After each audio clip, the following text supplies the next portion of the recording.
Λοιπόν, παιδιά, όπως σας είχα πει, πρώτα απ' όλα ένα μεγάλο γεια στους φίλους μου. Θα συνεχίσω αυτό που άφησα πριν 2-3 ημέρες. Θα ελέγξω αυτό το δέντρο πίσω μου, το οποίο έχω πιάσει μεταλλικό στόχο με τον Ντέους.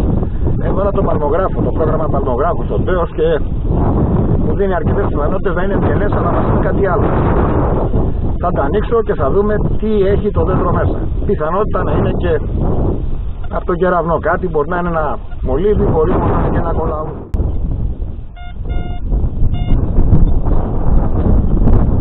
Δεν ξέρω αν είναι κάποιο ευγενές μέταλλο, σε καμία περίπτωση δεν είναι σίδηρο. Σε καμία. Θα το ανοίξουμε να δούμε. Με αυτή εδώ τη ματσέτα. Με αυτό θα το ανοίξω.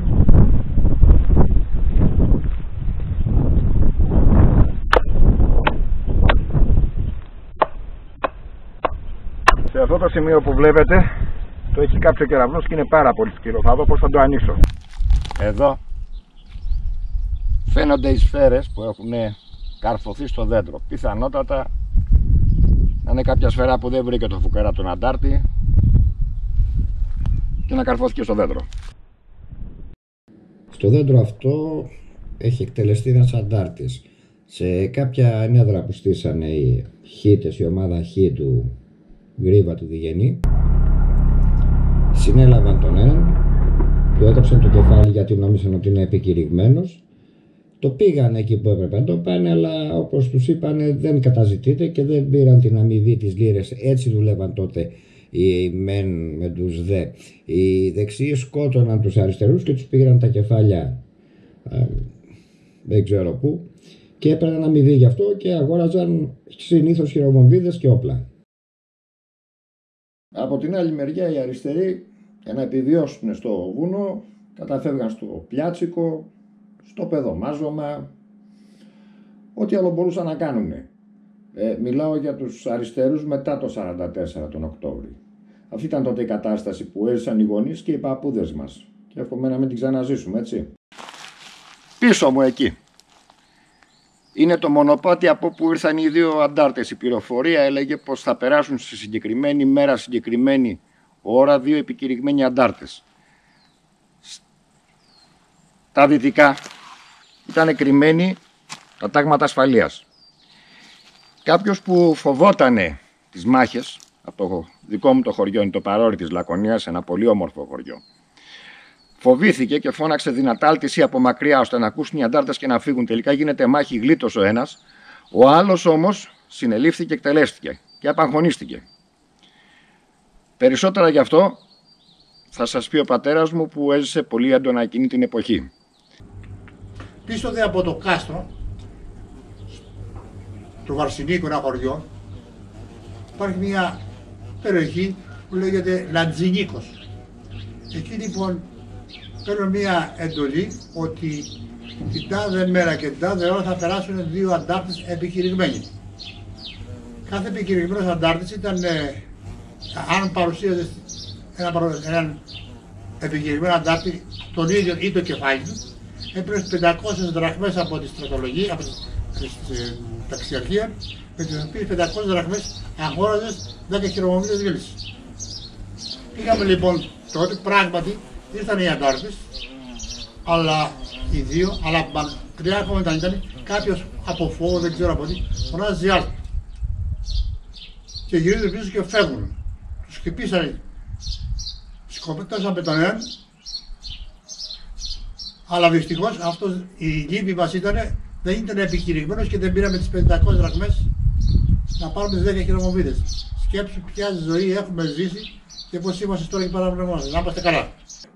Μόλις τελείωσα με το δέντρο, με το μολύβι που έβγαλα, έκανα μια δεύτερη έρευνα με την βέργα εδώ του κυρίου Κυρίτσι, την Νέμεσης, και με οδήγησε μερικές δεκάδες μέτρα λίγο πιο μακριά από εκεί. Θα βάλω το Next Pideus μάλλον να μας πει τι είναι από κάτω.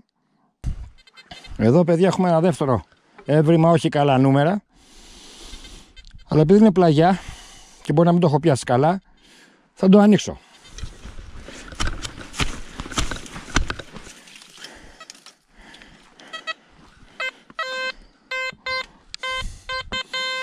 Είναι αυτό εδώ το κομμάτι, το χάλκινο, δεν ξέρω από τι είναι. Μάλλον κάποιο βαρύ βλήμα πρέπει να είναι αυτό, έτσι όπως βλέπω το σχήμα του δηλαδή.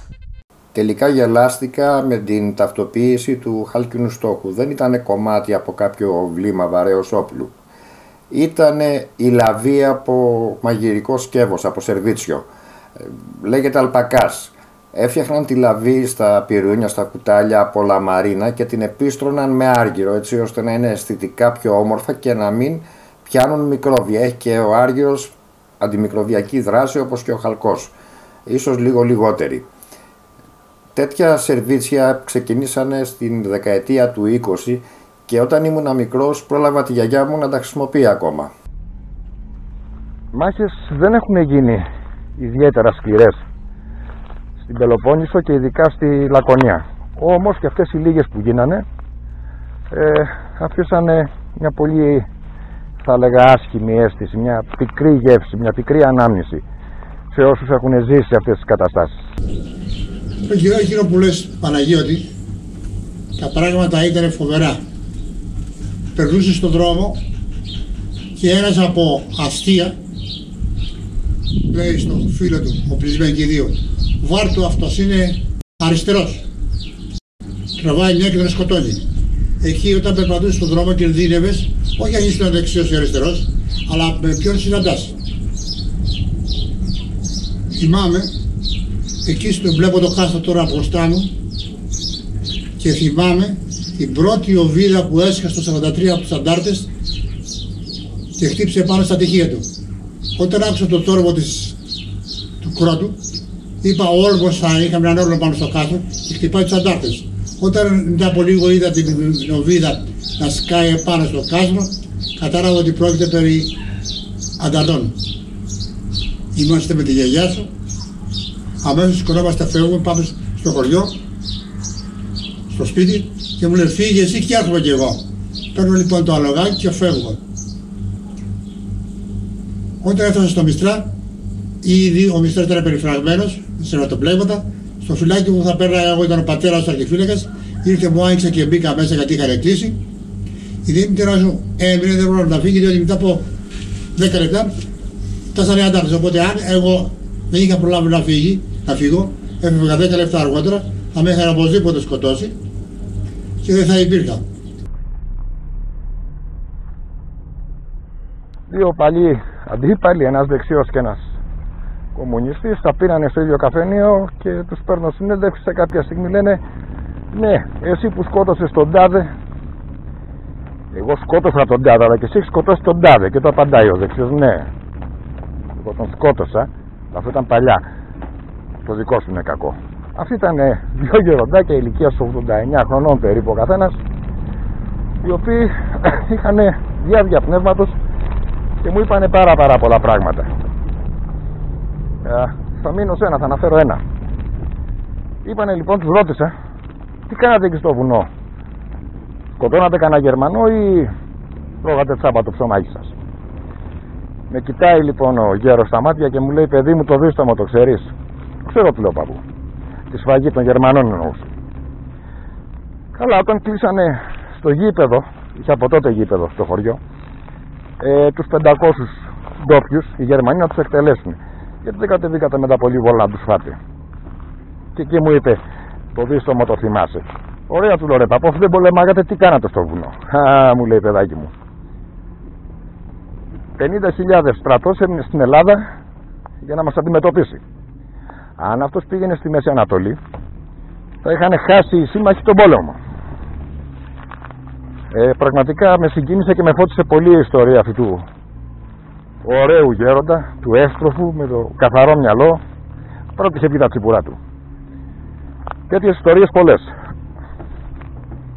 Έτσι λοιπόν σήμερα, μιας και βρέθηκα σε ένα τέτοιο σημείο, αποφάσισα να σας διηγηθώ κι εγώ μερικά από αυτά που έχω ακούσει από τους παλαιότερους και να δώσω και την ευχή να μην ξανά έχουμε εμφύλιο, γιατί είναι ό,τι χειρότερο. Τη ζημιά που έκανε εμφύλιος δεν πιστεύω ότι την κάνανε οι Γερμανοί. Στο σημείο που βρίσκομαι σήμερα λοιπόν, ουσιαστικά δεν αναζητάω τις λίρες, διότι μπορεί να είναι αλλού, μπορεί να τους έχουν πάρει κλπ. Τις αναζητάει από όλη η Ελλάδα. Όσοι ξέρουν τον τόπο εδώ, έχουν τα από εδώ, από εκεί, το ψάχνουν. Μακάρι και να βρουν κάτι.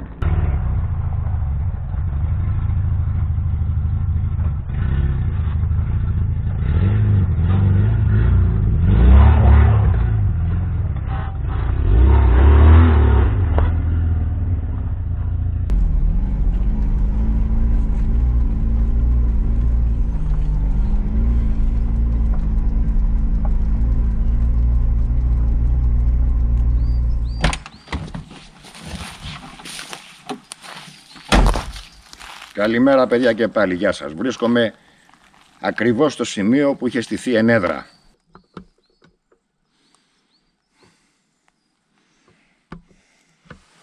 Θα ξεκινήσω τώρα λοιπόν εδώ μία έρευνα με τη βέργα αυτή την Νέμεσης. Να δούμε τι θα μας δώσει η περιοχή, αν θα βρούμε σφαίρες, αν θα βρούμε κάποιο αντικείμενο από τους αντάρτες, αν δεν το έχουν πάρει άλλοι. Απλή έρευνα κάνουμε, δεν ξέρω. Ό,τι βγει τέλος πάντων, αν βγει καλό θα είναι. Θα ξεκινήσω την έρευνά μου να δούμε πού θα μας οδηγήσει. Ξεκινάω μια σάρωση της περιοχής και ελέγχω το χώρο. Πάντα όταν φτάνω σε ένα νέο σημείο ξεκινάω με ραπτοσκοπία, προκειμένου να πάρω πληροφορίες πρώτα απ' όλα για το τι κρύβει, αν κρύβει ένα περιβάλλον. Ας ξεκινήσουμε λοιπόν. Λογικά εδώ θα πρέπει να βρούμε τουλάχιστον κάλικες και φυσίγγια. Το μέρος γενικά δεν είναι γνωστό, είναι απρόσιτο στον κόσμο, είναι πάρα πολύ δύσκολη η κίνηση στο μονοπάτι αυτό, με αυτοκίνητο. Οι ορειβάτες δεν το γνωρίζουν, δεν είναι σημειωμένο. Και από πίσω ακριβώς είναι το χωριό που σας έχω αναφέρει και θα σας δείξω πλάνα. Στο χωριό δεν βρήκα τίποτα ιδιαίτερο, πιθανότατα να το έχουν ψάξει ή να μην υπήρχε και τίποτα. Τσοπάνιδες και λοιπά έχουν περάσει και είχαν ξεχειμονιάσει εκεί πέρα, που σημαίνει ότι αν υπήρχαν κάποια σκεύη, κάποια εργαλεία από τους αντάρτες, τα έχουν πάρει. Και έτσι δεν είχε να επιδείξει τίποτα αξιόλογο. Μόνο σαν μέρος είναι πολύ όμορφο και γραφικό. Έρχομαι λοιπόν στο σημείο της μάχης, όπου εδώ λένε ότι έχουν κρυφτεί και λίρες κάπου. Τον Αύγουστο του 1943, 2-3 μέρες πριν τη γιορτή της Παναγιάς, εκτελέστηκε στο βουνό ο γιατρός Δημήτρης Ακελαριάδης, ο οποίος πλήρωσε με τη ζωή του τη μεγαλοψυχία του, γιατί είχε πάει να παραλάβει όπλα μαζί με άλλους από τους Άγγλους, που οι Άγγλοι έριχναν και στους μεν και στους δε, αλλά και σαν γιατρός να περιθάλψει σε περίπτωση ατυχημάτων.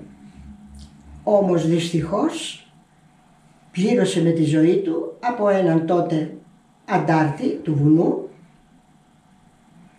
τη μεγαλοψυχία του, και εκτελέσανε μαζί και τον αγωγιάτη του, το παλικάρι, το Λιαράκο, από τα καμήλια της Φάριδος. Ποιες λίρες? Μιλάνε για αρκετές λίρες, οι οποίες προοριζόντουσαν από το στρατό του Ζέρβα. Δεν γνωρίζουμε αν έχουν μετακινηθεί, αν τις έχει πάρει κάποιος. Λένε όμως όλοι ότι δεν τις έχει βρει κανένας μέχρι τώρα.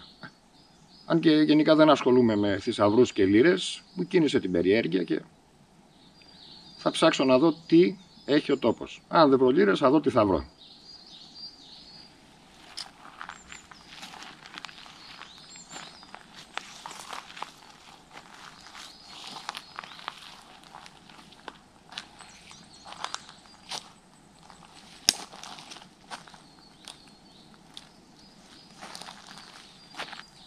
Παίρνω μία ένδειξη προς τα δυτικά, προς τα εκεί δηλαδή.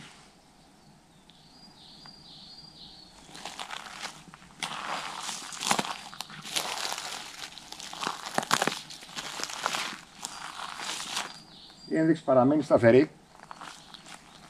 Θα μπω στην ευθεία του στόχου, θα κλείσει η βέργα μου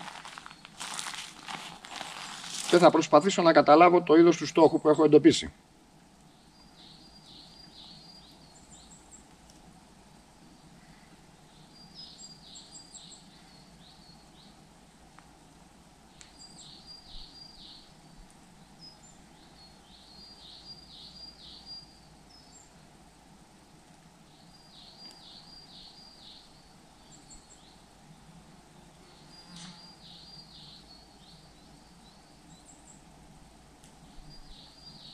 Ο στόχος, κύριε, δεν είναι αξιόλογος. Θα συνεχίσω δεύτερη σάρωση. Δεν είναι αξιόλογος, το ξαναλέω.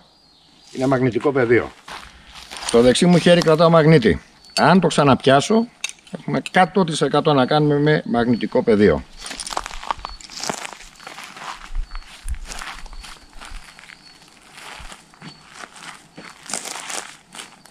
Όχι μόνο το πιάνουμε, αλλά το πιάνουμε και καλύτερα. Θα το ακολουθήσω όμως, να δω πού βρίσκεται αυτό το πεδίο, να το σβήσω, γιατί μπορεί αυτό το πεδίο να κρύβει ένα στόχο και να έχουμε πιάσει το είδωλό του. Πάντα είναι πιο πιθανό να πιάσεις πρώτα το είδωλο και μετά το στόχο. Γιατί φεύγουν τα ιόντα από το αντικείμενο το πραγματικό, λόγω του μαγνητικού βορρά μεταφέρονται λίγο παραπέρα και δημιουργούν ένα είδωλο που είναι ισχυρότερο το σήμα του από αυτό του στόχου. Ξεκινάω λοιπόν να βρω πού με πάει η βέργα. Θα το απορρίψω και θα συνεχίσω την έρευνά μου.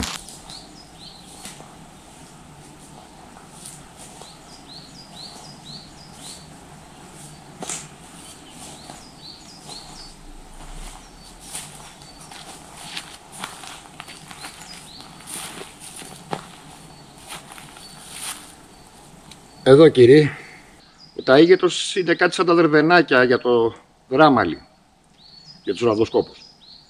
Πολλά μαγνητικά πεδία, εκατοντάδες μαγνητικά πεδία σε κάθε περιοχή, δύσκολα απορρίπτονται. Γι' αυτό λοιπόν εγώ σήμερα έχω φέρει και άλλα πράγματα μαζί μου. Έχω φέρει ένα άλλο μηχάνημα που το έχω πάρει και αυτό από τον κύριο Κυρίτσι, λέγεται Eliminator. Αυτό στέλνει κάποιες συχνότητες στο έδαφος για λίγη ώρα και απορρίπτει τα μαγνητικά πεδία. Όταν το απορρίψει και σταματήσω πλέον να το πιάνω με τη βέργα, τότε θα ξεκινήσω νέα ραβδοσκοπία από αυτό εδώ το σημείο. Να δω που θα με οδηγήσει. Αν και γνώμη μου ότι είναι απλό μαγνητικό πεδίο, είμαι υποχρεωμένος να ολοκληρώσω την έρευνά μου. Ό,τι ήταν τα δερβενάκια για το δράμα, άλλη είναι ο ταΐγετος για το ραβδοσκόπο. Ο τάφος του δηλαδή. Πολλά μαγνητικά πεδία, πάρα πολλά. Μάλιστα λένε ότι αποφεύγουν τα αεροπλάνα να περνάνε πάνω από τον ταΐγετο ακριβώς επειδή μπερδεύονται τα όργανά τους, τουλάχιστον τα παλιότερα αεροσκάφη, τα πιο απλά τα σημερινά. Έφερα λοιπόν μαζί μου αυτό το Eliminator, το οποίο τι κάνει. Ανοίγοντάς το, στέλνει κάποιες συχνότητες οι οποίες ξεκινάνε από 1000 κύκλους και φτάνουν μέχρι και 20.000. Ένα αλλάξει το φωτάκι όπως μετακινείται, κάθε φορά περνάει από έναν από αυτές τους κύκλους, δηλαδή τις συχνότητες, και τις στέλνει στο έδαφος. Έτσι εξασθενούμε και εκμηδενίζουμε ένα μαγνητικό πεδίο. Μετά από τη διαδικασία αυτή θα ξεκινήσω από αυτό το σημείο να ραβδοσκοπώ και πάλι να δω πού είναι ο στόχος. Αν και νομίζω ότι είναι ένα απλό μαγνητικό πεδίο και όχι κάποιο είδωλο πραγματικού στόχου. Η σύνδεσή του είναι πολύ απλή. Πηγαίνουμε στο σημείο που έχουμε πιάσει την ένδειξη του μαγνητικού πεδίου. Καρφώνουμε αυτό το πράγμα στη γη, το πασαλάκι, το γιώνουμε και το αφήνουμε λίγη ώρα να δουλέψει. Αφού τοποθετήσαμε το Eliminator στο έδαφος, που ανοίγουμε το διακόπτη, λίγο δυνατότερα, αποφεύγουμε να το πηγαίνουμε στο μέγιστο της έντασης, διότι μπορεί έτσι να απορρίψει το στόχο. Όπως σας είπα, ο ταΐγετος είναι πολύ δύσκολο βουνό για τη ραβδοσκοπία. Έχω φέρει μαζί μου αυτό εδώ το μπουκάλι. Τι είναι αυτό, θα μου πείτε. Νερό έχει μέσα, είναι τυλιγμένο με αλουμινόχαρτο, φελός, και έχω βάλει μια κεραία. Αυτό είναι ένα καταπληκτικό φίλτρο, καταπληκτικό, για μαγνητικά πεδία. Καθ' χρόνο δουλεύει το Eliminator, θα βάλω και αυτό εκεί, για να αρχίσει και αυτό να μαζεύει ό,τι μαγνητικό πεδίο έχει περιοχή, να τα εξασθενήσει και να μπορέσω να ραβδοσκοπήσω με μεγαλύτερη ευκολία. Το τοποθετώ.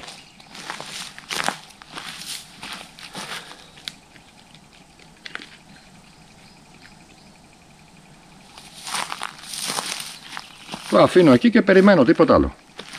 Απενεργοποιώ το Eliminator. Παίρνω τη βέργα μου και θα ξεκινήσω ραβδοσκοπία. Στο μεταξύ, σε αυτό το μπουκάλι που σας εξήγησα πριν κάτω, να εξασθενήσει και αυτό όσο μπορεί τα μαγνητικά πεδία. Πιστεύω ότι σε μια ακτίνα, δεν ξέρω, 150-200 μέτρων τα έχω ξεκαθαρίσει αρκετά, τα έχω εξασθενήσει αρκετά. Βέβαια, ξαναλέω, ο ταΐγετος δεν παλεύεται. Ξεκινάω λοιπόν την έρευνά μου πάλι. Να δω τι θα πιάσω.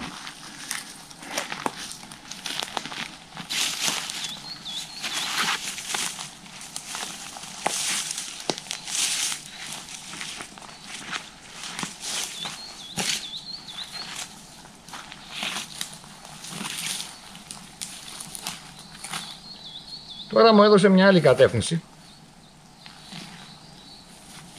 πολύ κοντά στην πρώτη.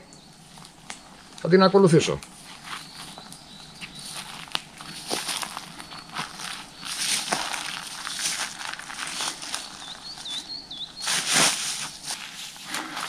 Η βέργα με έφερε εδώ. Αμέσως μόλις απόρριψα το μαγνητικό πεδίο, άλλαξε ο στόχος. Δεν σημαίνει ότι δεν μπορεί να είναι και εδώ μαγνητικό πεδίο. Θα το ελέγξουμε. Μένω με τη βέργα κλειστή να δω πότε θα ανοίξει. Το πόση ώρα θα μείνει κλειστή και πώς θα συμπεριφερθεί όταν ανοίξει Μας φανερώνει ακόμα και η μονή βέργα στις διπλές είναι καλύτερα το είδος του στόχου που έχουμε στα πόδια μας. Παραμένω λοιπόν και περιμένω.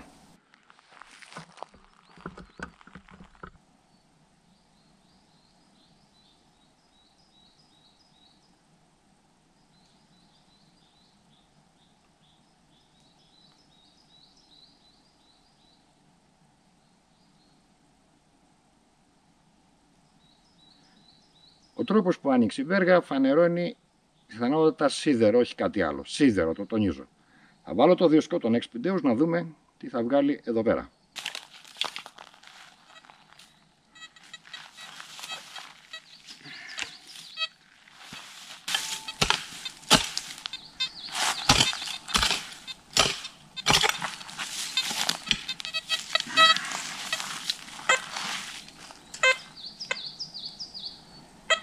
Εδώ το έχω βγάλει, κύριε, το έχω βγάλει, απλά δεν χτυπάει, το έχω κάνει να απορρίπτει τα σίδερα. Εδώ είναι πάντως ο στόχος, θα δούμε τι είναι. Δεν είναι μεγάλο κομμάτι σίδηρου.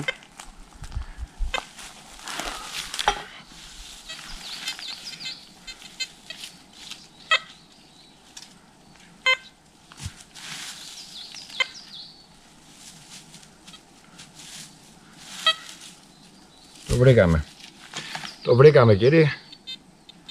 Είναι μια λίμα που τροχίζουν τα λησοπρίωνα. Αυτός είναι ο πρώτος στόχος που μας έδωσε η βέργα. Θα συνεχίσω την έρευνά μου να δούμε τι άλλο θα πάρουμε σε αυτή την περιοχή. Σε αυτό εδώ το σημείο με οδήγησε η δεύτερη προσπάθειά μου με τη βέργα. Η τρίτη, αν θέλετε. Η δεύτερη με πρώτη στο μαγνητικό πεδίο. Δεύτερη σε μια σιδερένια λίμα. Και η τρίτη με πήγε σε αυτό εδώ το καρφί. Είναι πάρα πολύ παλιό καρφί. Δεν νομίζω ότι είναι κάποιο σημάδι. Τυχαία βρέθηκε κάτω. Τέλος πάντων, επειδή έκανα και μία σάρωση της περιοχής με το δίσκο, είδα ότι ο τόπος είναι καθαρός.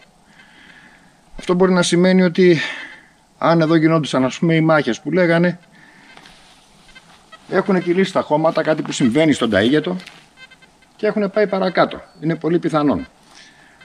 Άλλωστε εδώ φαίνεται ο τόπος ότι έχει γίνει κατεβασιά, δηλαδή ότι έχουν έρθει χώματα από ψηλότερα προς τα εδώ. Γιατί όχι λοιπόν να μην έχουν και πάει και χώματα από εδώ πιο χαμηλά. Συνεχίζω όμως την έρευνα να δούμε πού θα καταλήξουμε.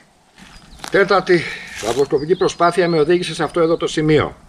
Έχω βάλει τον Ντέου στο βαθύ πρόγραμμα γιατί είναι κάτι που βρίσκεται σε βάθος 1,20-1,30. Το πρόγραμμα λέγεται χωρίς κίνηση γενικό. Έτσι λέγεται. Θα βάλω λοιπόν τον Ντέου να δούμε, τον έχω ρυθμίσει, τον έχω φτιάξει, να δούμε τι θα μας δείξει.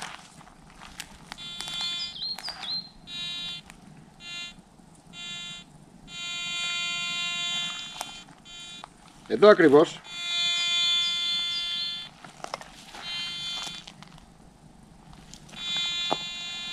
έχουμε κάποιο στόχο. Είναι βαθύς, είναι 1,20-1,30. Εδώ με οδήγησε η βέργα, η μονή πάλι. Νέμεσης. Στέκομαι ανάμεσα στα τα δύο δέντρα. Πιο πολύ εντύπωση μου κάνει αυτό εδώ. Δεν ξέρω τι μπορεί να σημαίνει, αλλά μου κάνει εντύπωση.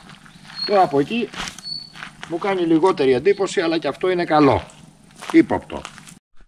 Αυτό είναι το ένα δέντρο. Και αυτό είναι το άλλο δέντρο.